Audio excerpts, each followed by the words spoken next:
Etali racité ezali sous makambo ba levité ezali sous makambo bana aronte ezali sous likambo mwese za mobilité mais zaka mutu surtout oyo andimi Yesu Kristo lokwa mokonzi pe obikisi na ye voit les katani azu accès wana. Donc bref pour te dire sous la nouvelle alliance distinction ezati ezala mwasi ezala mobali akotelema akolba malobala nzambe tanga na mukana 1 Pierre na Etope chapitre 2 verset 9. Donc c'est comme ça que nous avons confirmé par rapport à ce que je viens de dire précédemment et puis nous avons confirmé que non, la femme selon la Bible akoloba malobala nzambe. La femme est une servante de Dieu. Et le service de Dieu, ce n'est pas seulement de se tenir dans l'assemblée des saints et devenir prédicateur. Nous avons bien payé que tout enfant de Dieu a le mandat ya kolobela nzambe partout, na classe, na musala, partout. Mais quant à devenir un enseignant dans l'église de Jésus-Christ, cela n'a pas été donné à la femme. Ça, c'est le frère Paul et les autres apôtres qui nous ont enseigné ça.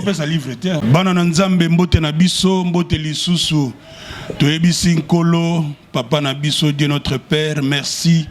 Nandengeli swakutani biso mokolo mwalelo esika wapi.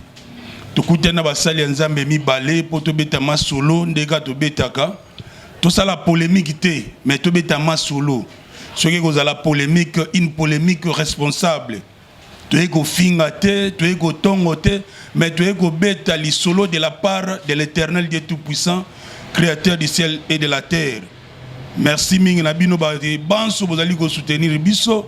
Merci nabino banso oyo bozali ko s'abonner na chaîne oyo ya YouTube Expérience Christ Télévision et sika wapi to betaka masolo na basali ya nzambe na bayembi o bayembelaka kolo nzambe na biso. Na sengi bino merci penza ko senga bino bo s'abonner encore davantage pour que musale kene liboso. Merci na bino nyonso bino bae banso bozaka na posa ko soutenir biso na sengi bino bo soutenir biso yo poza na posa wana sunga biso to sengi li sungi pamba te mosala oyo ezali pasi makasi mikakata no ezali ebele soki bo soutenir biso te ezali mawa mingi lelo na yambi basali ya nzambe mibale mais liboso ete na pesa bango maloba tika ete na kende ko pesa merci na ba oyo ya ngai na bino nyonso oyo bozali ya ngai na senga bino merci ya liboso na pesi merci na Lolo Micheta mama na Jordi na pesi mbote na pesi mbote na Niklete Mbara mama leki ya belle na kati ya Paris na pesi bino mbote na pesi mbote na Basta Joao Basambi na Paris na pesi mbote na Roi Masenga na Luanda. Mbote mingi na honorable Anise Pokonzo, mbote mingi na Deju Mwepu l'élégant. Na pesi mbote na le cerveau frais, le grand I. J'ai dit Dakazongo le politologue.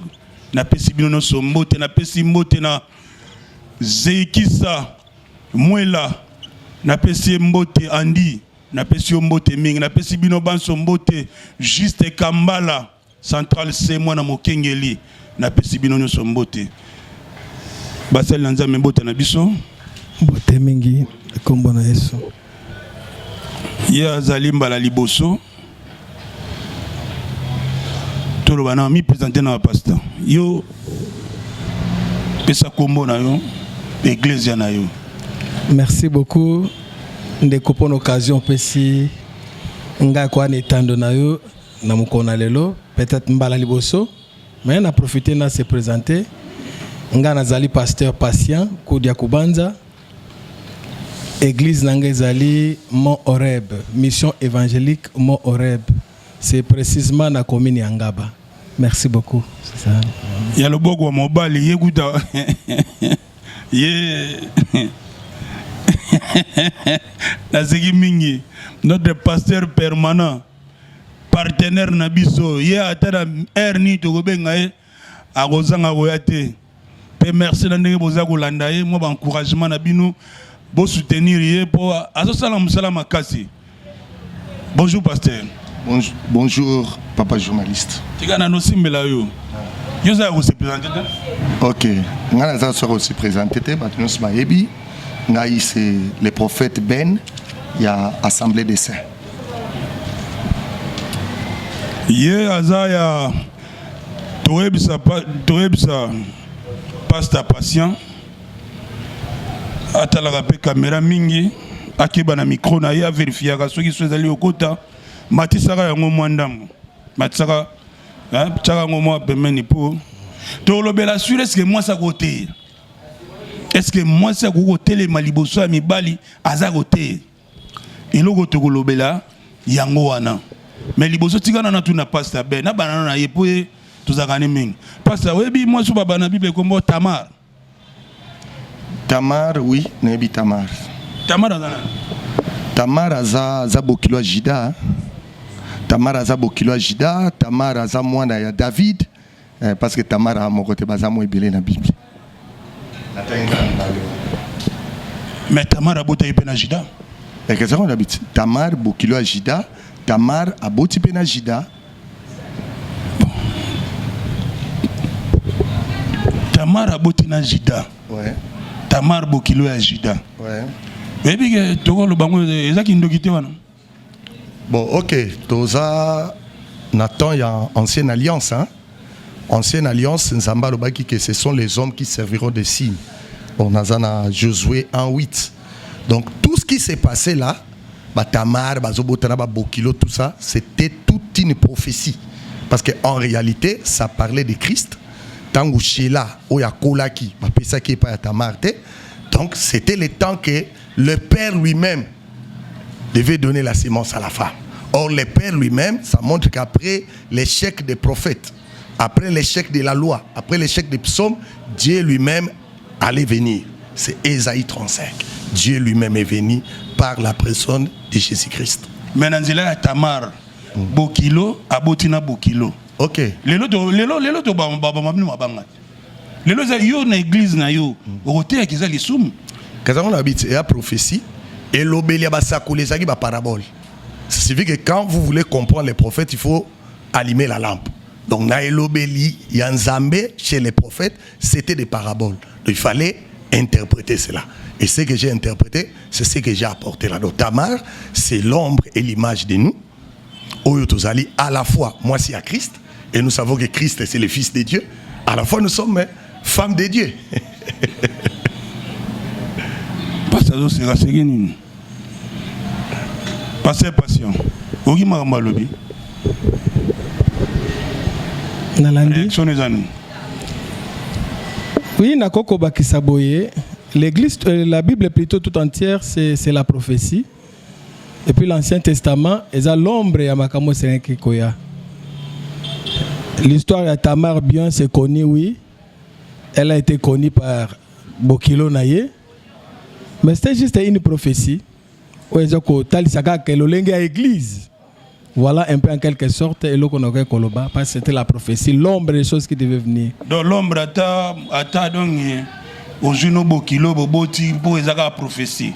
Donc exemple agréable. Et mon animal na misabat mais les lois sokinga na boti na ndeko na ngai to na boti na bokilo na ngai même si moi nana commis président de la République mais vous avez la tâche moko na chemise et wolongwate. Oui, c'est comme ça que tu es Goloba dans l'ancienne alliance makambo beleze ko sala mal l'explication dépendait de Dieu. Dieu a ko permettre makambo susu na lolenge sengela ke salama. Mais si Manango, il y avait tout un message adressé à peuple. Donc, ce Dieu, c'était un message. Donc là, il n'y a pas à discuter. Ruth. Oui, Ruth n'a bien. Ruth a dit moi ça libosoté. Hein, sur de l'andi histoire. Ruth moi ça Boaz. Oui. Est-ce que Ruth a dit moi ça libosoté Boaz? Azaki moi ça Boaz à cause par la loi, disons en quelque sorte. Donc il y a libosoté à Boaz. Effectivement. Bon, tant que vous êtes en église, yo moi si zala logo la Ruth. Donc en quelque sorte, ils ont confirmé que vous les pasteurs, vous les hommes de Dieu, vous envoyez aussi bas à la logo à Ruth. Pour tout le monde avait toute sa prière à Ruth. C'est-à-dire, moutako ça peine à mobile, moi si na ndaku, moi si on a sali prière à Ruth pe à lundi ça vient pe logo à Ruth comme pe moi deuxième bureau. Bon, pas nécessairement. Tango tolobara muto za lolenga muto, je pensais que important, on voyait l'attitude d'Yarit, son comportement, sa vie par rapport à y a message et sengaki et pesa mananzela nae, mais pas non plus parce que Rite sengela qui a la deuxième femme ya Boaz, mais le message c'était quoi? Parce que sur la généalogie après Kobota Rite, au moment où la généalogie de Jésus Christ, le Messie qu'on attendait à Kobotama. Donc les problèmes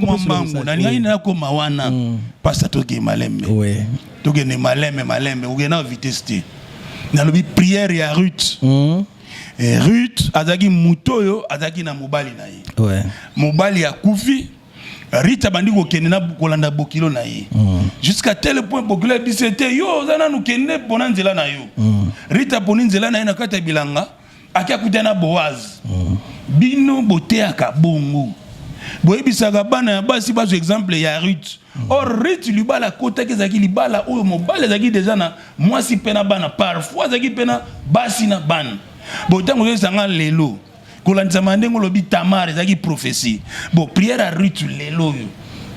Donc bon tinda pe que no bana basi la prière bien que mobali zana mwasi na ye mais à ça peut prière à côté pe na ndako libala wana. Bon, parlant de la prière, je ne pense pas que pasteur bazana pona rotinda basi ya la prière comme ba deuxième femme. Ce que Zaka rapporte à rite. Moi je ne parle pas de la prière à rite mais parlons des rites. Hein? Ce que Zaka rapporte à rite na mabongisa nzambe.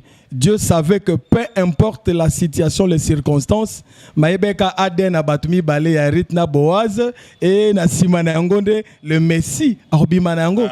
Donc s'il faut dire aux femmes, ya Rosalolenga Rit, ce n'est pas que ba copier yé na lolenge ya peut-être du côté négatif ndenge batmako kanisela.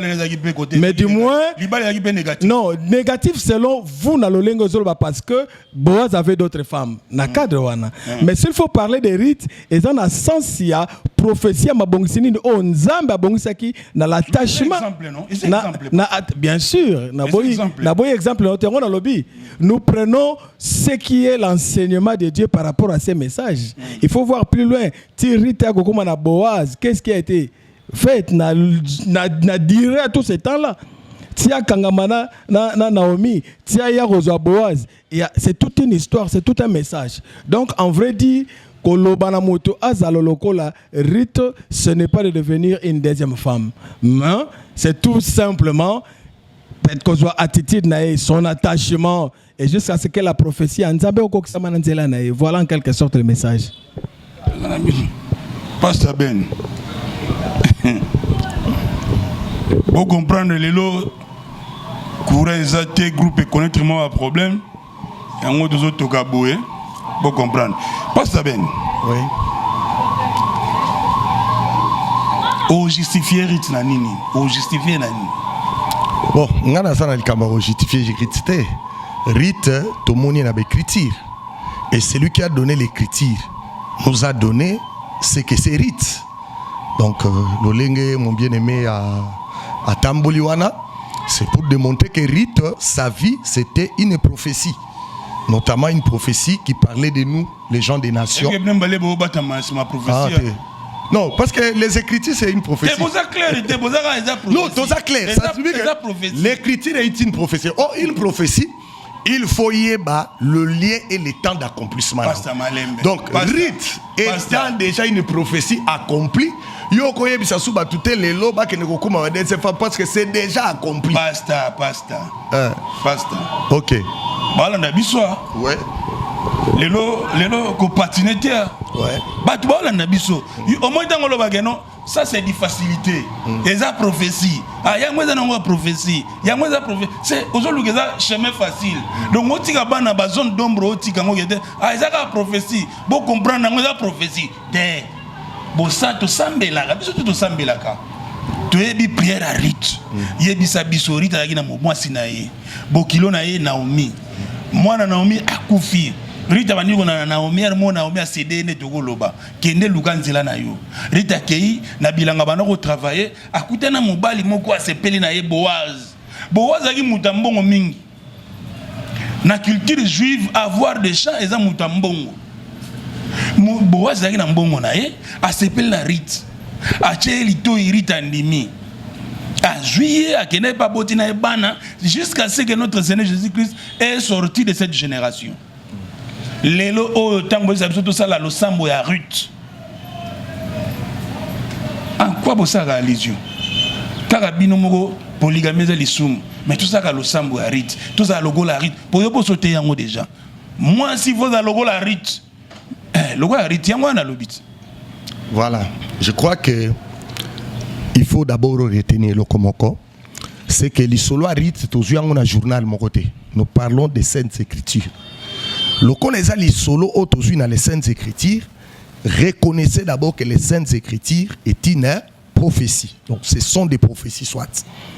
Et l'écriture lobby, aucune prophétie de l'écriture ne peut être sujet d'une interprétation particulière. C'est parce que biso nan de kolanga to fandiawa, to ko banda ko fanda to banda ko raisonner bo rite zandenge ni se ke zandenge. C'est lui qui a donné la prophétie, a donné aussi l'interprétation. C'est parce que dans les écritures, Jésus ou Dieu nous a montré qui était rite. Donc le loso qu'un pasteur donnera un sujet en rapport avec rite, à couper sango en rapport avec ce que Dieu nous a donné comme enseignement au sujet des rites. C'est-à-dire son attachement en laissant les dieux de sa nation pour s'attacher au Dieu véritable qui s'était révélé à Israël. Donc c'est ça. Parce que Boaz, prophétiquement parlant, n'était pas n'importe qui. C'est quelqu'un qui avait les droits de rachat. Donc, autre côté ambula donc celui l'autre côté salité à rite ça la moins parce que rite y mo ngo moni wana rite à des personnes prophétiquement parlant rite à des personnes rite ninga za wana atalisaka le yana Rachel rite ninga za donc omoni nzambe ane lobeli oyayi c'est-à-dire na quatre ancienne alliance zamba bana ko loba ko fungola ba porte société OK na fongolité donc na kangi zamba za ne lobeli oyayi nde biso sko to pesi yoka lobeli na yeke lobeli wana to mona lisolo rite nzamba gi na posa abetande lisolo ya biso babikolo na ye nzambe au travers son fils Jésus-Christ et souki nango wana 083 37 36 540 tozana pasteur patient docteur patient tozana prophète Ben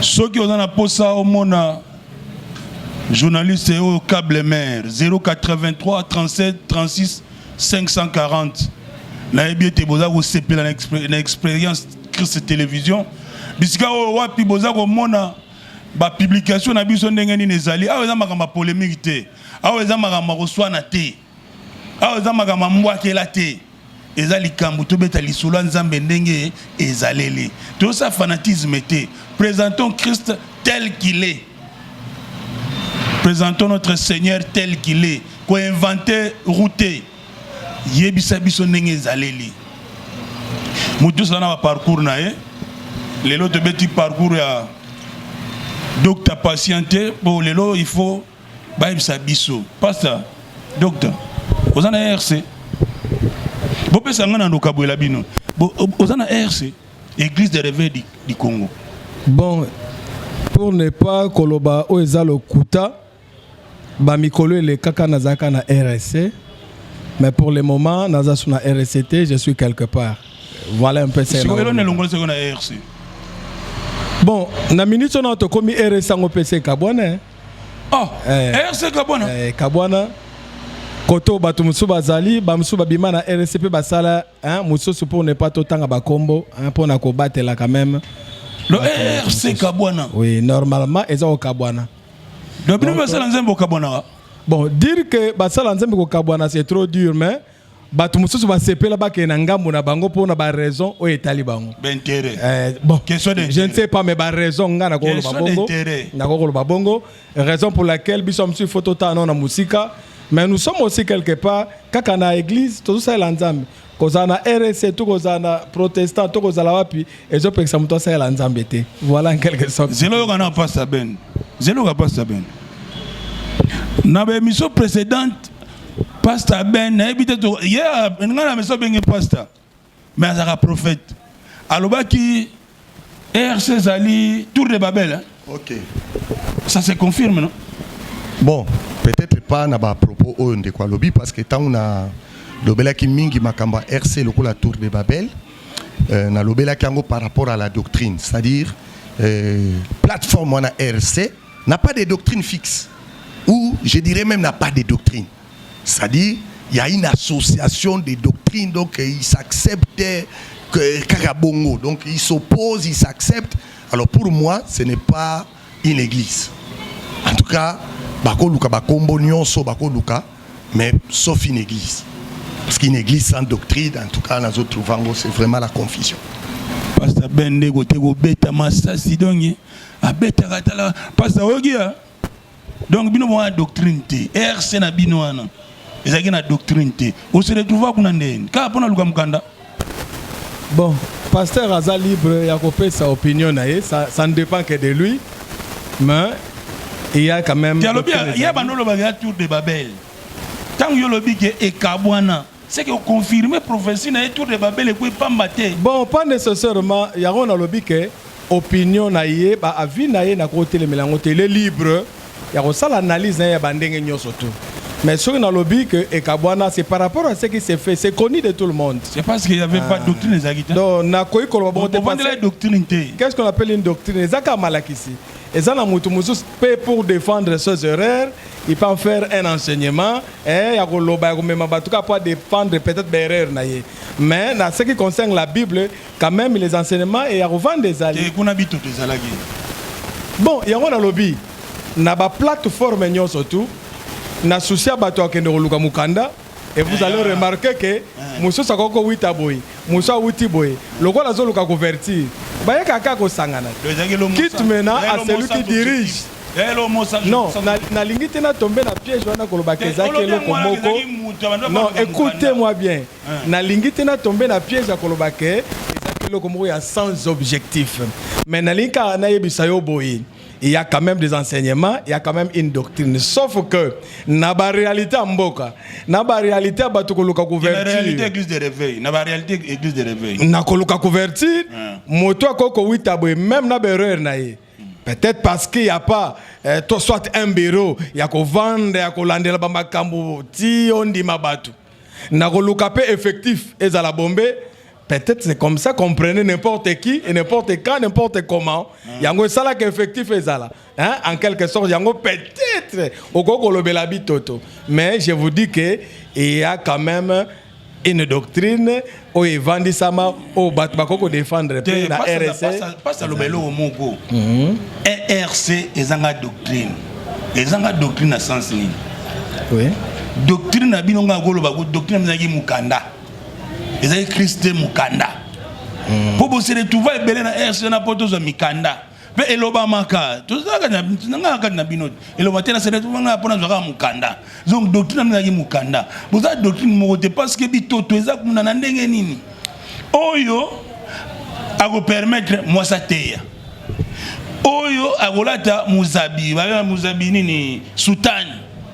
Oyo il faut la kolmao. Oh, voilà ta boy. Mais du Christ, il n'y en a pas. La cause passe. Et en moment parlant, il y a doctrine. Si c'est par rapport, il y a plateforme. N'a mieux placé pour répondre. Non, n'a qui maintenant répondre au vrai. Par rapport, il y a objectif, il y a doctrine, il y a sous-bassement, il y a plateforme. N'a mieux placé, n'a même pas mon dirigeant à la plateforme pour répondre à Bilokwana. Mais dire qu'il n'y a pas une doctrine, et ça n'a pas tout bazana 4, ou à Télémipé, il vous parle des choses de Dieu, au monique est vraiment Azan Angela. Sauf que peut-être pour certaines raisons, na yebite o mutuna mutakoluka assez camouflé, ndeko sala komo na oneti bitotoana. Mais je vous dis que na RSC, il y a quand même une doctrine. Doctrine, oh moi ça ôté hein. Bon, s'il faut en parler, on va en parler. Je ne sais pas sur les questions. Moi, ça voté. On a par rapport à RSC ou bien aux autres non, na bino na yo. Na bangonyo soto balubaka wana. Moi ça voté. Ah, ce qui par rapport à Ngai, na répondre sur le Bible. Ce qui moi ça côté et non pas parce que na yeto kota beaucoup plus d'ambagamba RSC pour que OK yenga problème tena RSC. Ah donc yo banga nzambe to banga RSC. Non, ce sont des gens, c'est un groupe de gens ils ont bien structuré bazana batu hein to lingite bien structuré loke kabwana. Likambute mais to lingite to kota mana makaba s'il faut parler des choses de Dieu là je serais mieux placé pour répondre à ma question. Pas ça ben à lobi boy. Oui. RC ngamna musique mbabi toto. RC à bagazali tour de Babel. Biso to tour de Babel. Nenge panzanaki. To comme ku douana te yo lobi que RC za ko kabwana. Donc au confirmer prophétie ya pasteur, ya prophète Ben. Na lobi. Si comme na lobi boy. RC zanga doctrine ya Christ, doctrine ngoza mukanda. Boya ki popno so boza mikanda. Yo benzo zo mukanda bolongwa na yo. Ce qu'on a toutes nos questions. Est-ce que moi c'est à côté? Moi c'est à côté les mabouandi côté. Wana par rapport à moi et par rapport à la Bible, ndé na ko répondre yo. Et na boyebi onaza nango na makomi à Bible aujourd'hui devant tout le monde nga na oyeb sa que non moi si à côté à maloba na nzambe même chez moi à l'église chez nous moi c'est à télé magate aka maloba na nzambe. Donc là je vous confirme na ozana froid na mi souté pona yebiso ango et na répondre clairement que kolanisa ma Bible na o na yebi na otaliso que moi ça roté à maloba na nzambe. Voilà en quelque sorte. Donc moi ça roté dans l'objectif que non maman elle m'ouvre atana zate maman tika na moi ça roté moi c'est voté donc moi ben affiche non ça c'est conférence batelo nya maman. C'était dans ces objectifs là. Bon, dire que n'a pas objectif là, wana roloba ce n'est plus Dieu. Antoine à la claire dans ma. Mais bibliquement parlant, prouvez que moi ça côté na Bible. Effectivement, répondre à la question le passé c'est important. Oui, na lingi que ba question no ezala bien préciser pour que nga pena répondre. Otunenga nano, excusez-moi. Otunenga est-ce que moi ça côté ya na répondre yo. Ya mi balo lobi na ngai. Est-ce que na vani na ba réponse na yo. Ah, et oyoko lobalanga ezapo moi si no ya ndako. C'est ce que vous dites. Mais ça que pour moi sinon andako lobi azala on lobi non. Si c'est pour ça, on a loba ezapo na bongo te. Mais si c'est pour la Bible. Ba maman pasteur. Oui. Poto yebi eloko nyonso intérêt nini libomba melomo ezali. Ba maman pasteur. Ba che papa pasteur, ba che maman pasteur. Et moi ça Moïse. Prophète Moïse. Ouais, Bible. La Bible. Et moi c'est. Oui. Comment ça s'appelle? Sephora. Oui. Sephora n'a jamais été au devant de la scène. Sephora n'a jamais participé à Bilogouana. Mais vous là, il y a une conférence, une affiche, vous affichez vos femmes. Même chose dans le deuxième regard. Mais on va afficher moi si nous tous nos alas clairs, bibliquement parlant. La question moi si à côté à Nengenin. Ok, merci beaucoup. Wano pesinga quand même moi brèche. Il y a moi quelques minutes au kopé sangai. Na mega ko se défendre moké. Au moni dossier oyo topé makamo ko bela moi si côté ya topé côté ya té. Les loza sujet ya ba makambo belé hein. Exactement sujet makambo belé na Bible mais ngana linga beaucoup plus ce qui na lobela sujet oyo moi si côté ya topé côté ya té na linga na zonga un peu na Bible parce que zaki bonzambe c'est le sacerdoce. Alors, on a comprendre vraiment le dossier oyo bien. Il faut avoir une idée sur les sacerdoces. Et bandaki wapi, tu es okendele wapi. Ce qu'on permet ngai nazolo ba moi muke na sala un peu moi nazonga sima moi muke. Moi 3 minutes. OK. Au moni ce que tozong na Bible avant promulgation ya loi. Avant que loi topé mi beko epesama epai na Moïse. Sacerdoce topé kibonganga nzambe topé kosela nzambe ezaka makambo ze kosama na ba famille muto azeko dirigeant nani c'était le chef de famille qui était le chargé le chef azeko diriger les sacerdoces to ba kosela kibonganga nzambe na ba famille so zong même na mukana Genèse chapitre 8 toké na verset 20 au chapitre 26 à Genèse verset 25 au komona que le sacerdoce ezaki ba chef à la famille de bazeko kambango ça c'était avant promulgation de la loi. Maintenant après que la loi ezalaki promulguée n'a pensé ensemble alingaka sala na Israël comme étant une nation soit un royaume de sacrificateurs. Ce qui Israël a quoi qu'on a obéissance beaucoup parfaite vis-à-vis Nzambe. Nzambe a banza qui kosala Israël comme un royaume de sacrificateurs. Mais Israël avait violé cette loi de Dieu. Israël avait désobéi. Raison pour laquelle Nzambe a qui confié maintenant tâche au sacerdoce et pas na Aaron à libota naye puis na libota à Lévi, c'est-à-dire tribu à Lévi. Aaron comme étant souverain sacrificateur mais batou bonsa na sanctuaire Nzambe a coupé sango et pas na Lévi. Tout simplement parce que à Longoli on a Israël, la nation, le royaume mais on a libota morosongolo. Ça c'était après promulgation. Mais si quand on te kota na nouvelle alliance, sous la nouvelle alliance, ezali sous makambo aronte, ezali sous makambo lévité. Mais na nouvelle alliance, et comme si ko makambo ya muto nyoso apusa ne pa na Yesu Kristo, nzambe apesi nini? Apesi accès ya kozala oyo aye. So tangi na mukana 1 Pierre chapitre 2 verset 9, otalipe na mukana Apocalypse chapitre 1 verset 6, kuna Bible zolobake na zwaka Apocalypse 1 verset 6, il a fait de nous un royaume de sacrificateurs. Okomona yango eza sans distinction. Ezali kambo etali racité, ezali sous makambo ba lévité, ezali sous makambo bana aronte, ezali sous likambo mwese za mobilité.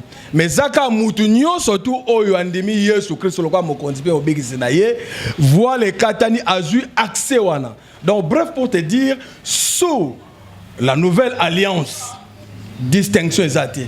Ezala mwasi, ezala mobali, akotelema akolba malobala nzambe. Tango na mukana 1 Pierre on a été au chapitre 2 verset 9. Donc c'est comme ça que nous avons confirmé par rapport à ce que je viens de dire précédemment, et puis nous avons confirmé que non, la femme selon la Bible akoloba malobala nzambe. Voilà un peu ce que je peux dire. Pasteur Ben. Oui. Olandi docteur patient, on a une question moi.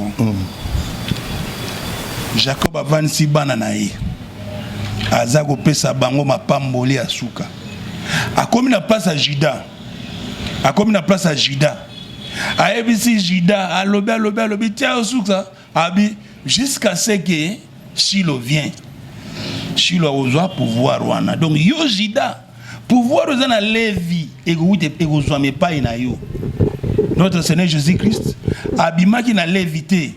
Oui, les sacerdoce c'est ça na Lévi, mabimaki na Juda. Au moins que docteur patient, place on a dans la raison. Bon, na landi docteur patient malamu. Na banako landa démarche na ye, sauf ka komi na sukate. Vraiment silicité. Mais apesi silicité. Na relaxo ka silicité.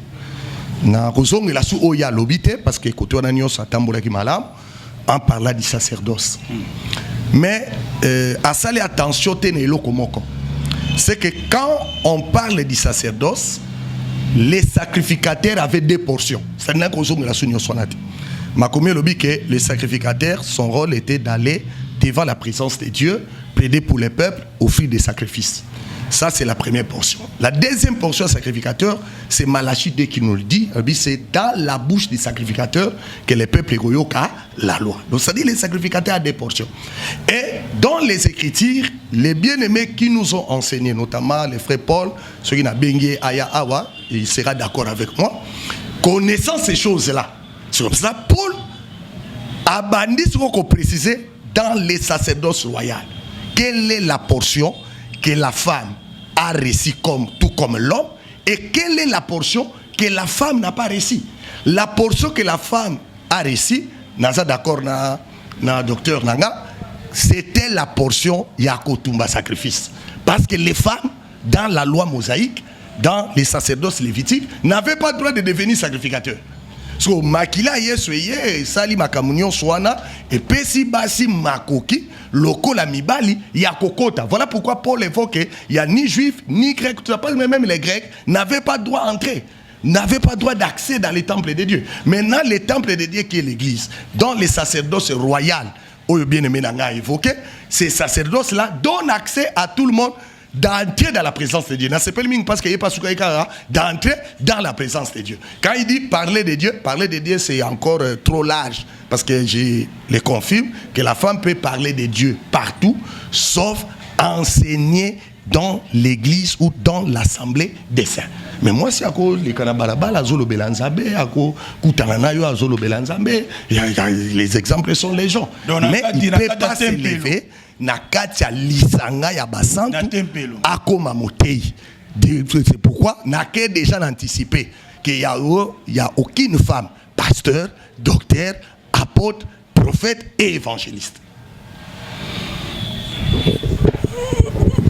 Docteur Patient, imaginez c'est nous, naturellement c'est nous. Pour ça là, yo telemi, mutafukami, o imposer ma bogote. Hein, joie position ezalaga. Parfois mutu n'a pas rosa pembe na o, ezalaga nango. Hein? Bon, admettons que c'est la femme qui fait un tel service. Ce que mutu a osé donner za pembe na moi sur non. Wana lobi bon na cadre nini moi ça zoté ya té oui c'est que so moi ça zoté ya aza peut appeler na ba délivrance aza peut appeler na ba imposition des mains parce qu'on a tout nio mobali moga fugami moi ça telemi moi ça azo ko imposer maboko hein siko mobali wana ozala pe pembe na moi si.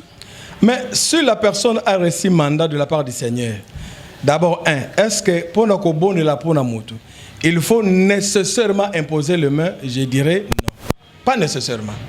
Je ne refuse pas ça, mais je dis pas nécessairement. Tu habites toujours pratique ou ça là. Tout ce qu'on pratique, il y a qu'à imposer les mains. Oui, pourquoi pas? Pourquoi pas? La femme doit imposer ses mains si c'est possible après. Même en touchant ses seins. Non, que la femme touche le sein.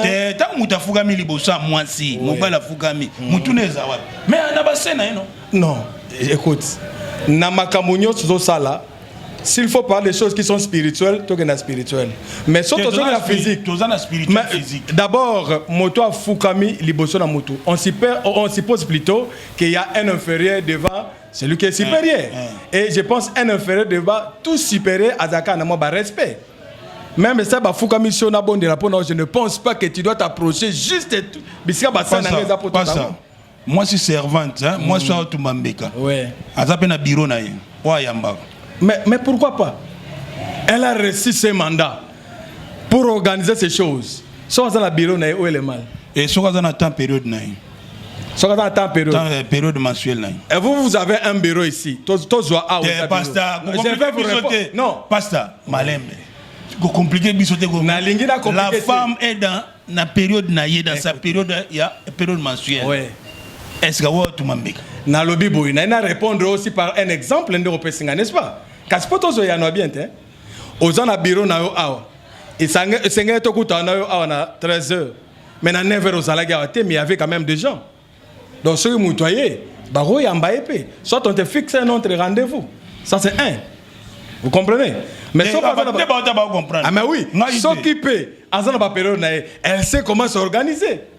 Parce que ça problème est lié à l'hygiène. Elle sait comment s'organiser. Tous dépend de lui. Mais il faut empêcher à exercer son travail, son ministère, sa tâche n'est pas s'améliorer. Pasteur Ben, allez partout dans le monde. Allez partout dans le monde. Et faites de toutes les nations mes disciples. Alors ces disciples-là parleront de Dieu. Même dans les assemblées. Il y a des saints. Même dans les assemblées de saints, il faut que la femme parle de la part du Seigneur au moment où elle est une disciple de Dieu.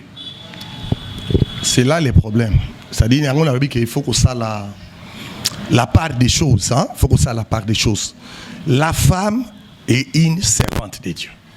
Et le service de Dieu, ce n'est pas seulement que se tenir dans l'assemblée des saints et devenir prédicateur. Nous lui bien payé que tout enfant de Dieu a les mandats, il y a Kolobela Nzambe partout, dans la classe, dans Moussala, partout. Mais quant à devenir un enseignant dans l'église de Jésus-Christ, cela n'a pas été donné à la femme. Ça, c'est le frère Paul et les autres apôtres qui nous ont enseigné. Oui, je suis dans 1 Timothée 2, les versets 11, 12, 13. Vous verrez cela. Ok, là on peut ça dans 1 Timothée 2, 12, 13, 14. Vous êtes dans 1 Corinthiens 14, 34, qui à 38. Donc c'est clair que la femme n'a pas eu le ministère de la parole. À quoi exercer Naïmi Salagnos? Elle peut prophétiser, elle peut tout faire, sauf devenir ministre de la parole. Est-ce que l'église, il n'y a qu'un seul ministre de la parole? L'église est là-bas. Parce que ça va semblant. Non, mais l'église est là-bas. Ça va semblant. Ça va semblant. Tout le monde qui chasse oyo, papa pasteur na ma pasteur. Bah oya babé ma pasteur, asa pasteur. Au monde de ozana, moi c'est déjà ma pasteur. Parce que ça semblant nini. Ils a rendu ngwana. Te, tika na sunga yo hein. Nous parlons de la part du Seigneur. C'est poussé par l'esprit que les hommes ont parlé de la part. Voilà, les pratiques là n'existent pas dans l'église des saints. D'abord, on a fait comprendre ce que moi j'appelle l'église des saints. C'est l'église que Jésus a laissée où il y a l'enseignement, il y a pas apôtre. Les églises des belées où la femme peut exercer ce qu'elle fait là, tout ça, mais dans l'église des saints. Dans l'église des saints. Dans l'église des saints, la femme du pasteur, la femme de l'apôtre, la femme je ne sais pas de qui, ce n'est qu'une sœur de l'église. Ce n'est qu'une sœur de l'église où il y a cause à la peine à donner tout ça. Marie. Oui, c'est comme une sœur de l'église. Oui, le roi Marie, maman, Jésus qui était aussi notre sœur. Donc à cause à la wana dans cette église entrée, il y a kovanda azoka nenge ba Pierre, nenge ba Paul bazoteya et Marie ce qui a dans moi bout de papier à kokoma pour abattre la maté wana tambola nango mais il y a à côté le maté pour ateya. Ateya libosa ba Pierre. C'est-à-dire lelo bandeko basio bazoteya. J'ai dit aussi à mon frère qui est devant moi que tous alana mutute que ba mamo ba ote ya lelo ba leki ba mama wana ba na ote ya kala oyo ba te ya kité Marie notre sœur la mère de Jésus akina boye bien belé parce que le Saint-Esprit lui a communiqué sur Jésus même yenda yeba ki makambo belé parce que mukolo ba ke na temple tant Samuel na linga nzambe azoloba balbi Marie gardait toutes ces choses dans son cœur. Donc ça ina ngwebele. Donc ce ka ko koma motei na kati motei liboso nga koma na nzela basi engeza la Marie. Pour na ile makambe bele akoloba sur Yesu. Mais lokola yeba kike yesi kana yeza la ki ko koma motei te avandaki abatela ikondima na ye kino lelo abika. Pasteur. Au plus un numéro na yo. Mais bige temps ngongeza makambe bele. Est-ce que quand si Pierre a les Marie na weba Yesu to Paul ayeba Yesu ko lega Marie mais pourquoi parmi les 12 Marie azala quitté et Marie n'assistait pas son enfant na magamba boteya ayi loin nango mais ba Jacques ba Pierre ba onyoso tout ba bino Marie ayebi Yesu ko lega bino mais jamais à tellement liboso na sacerdoce a panzanteke. Mais bino par rapport à Niga, Joël que l'État viendra. Mais l'État n'est comme les pour la marité. N'a répondre, boye bien que l'État nous presse. N'a pas de répondre, on a pas ça numéro. Question répondre, ndego mon allegation le bon, n'a pas de numéro to pesa.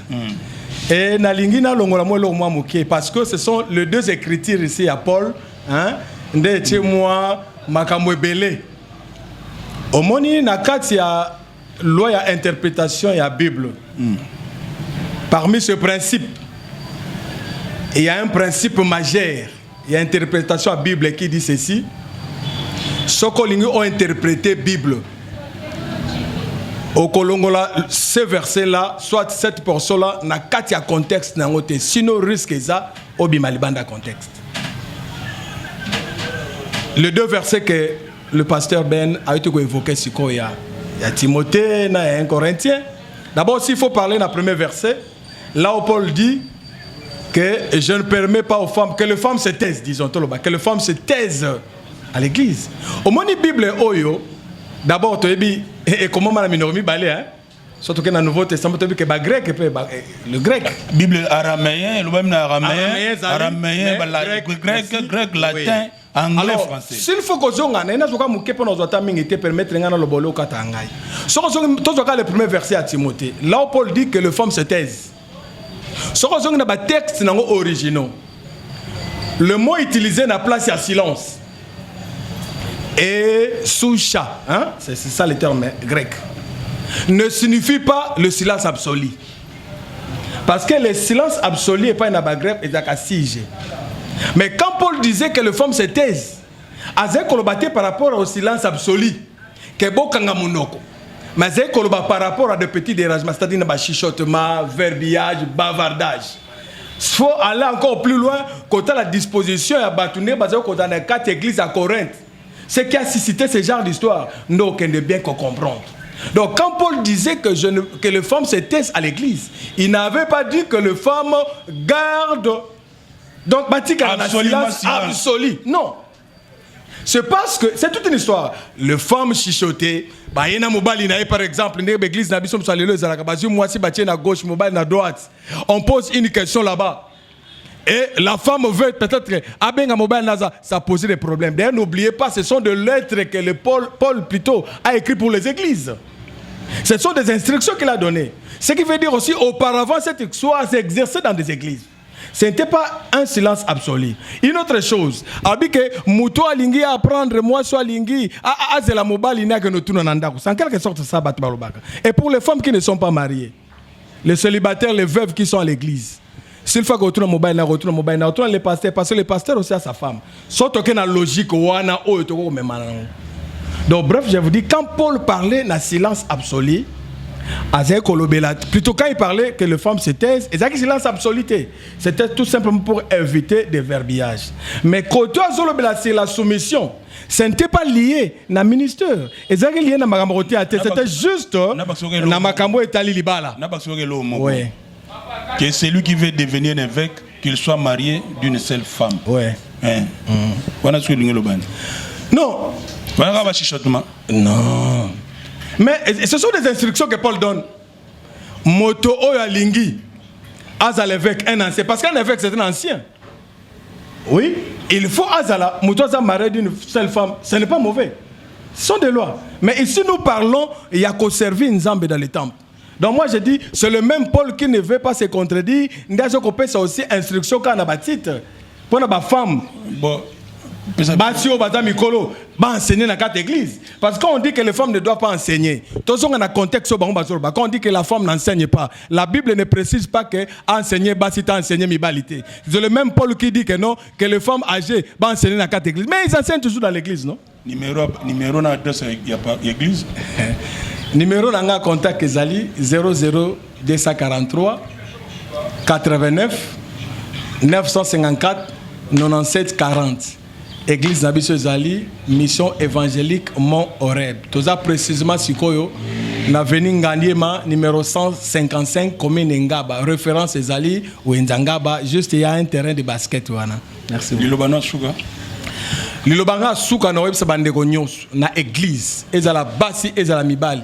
Ke nzamba zaka na bana mibali. Ya mwasi na mobali.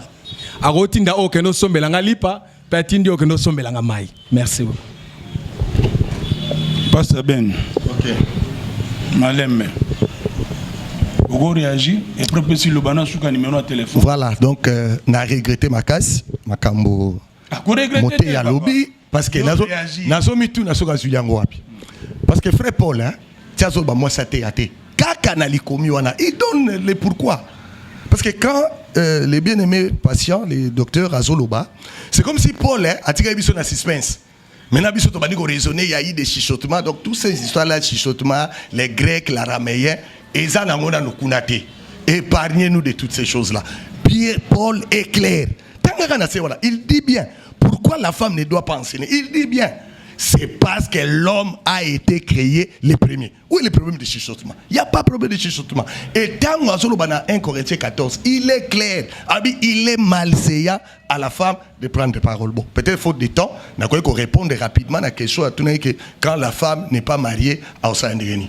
Mais il est sans oublier qu'une femme, lorsqu'on dit femme, ça inclut la jeune fille.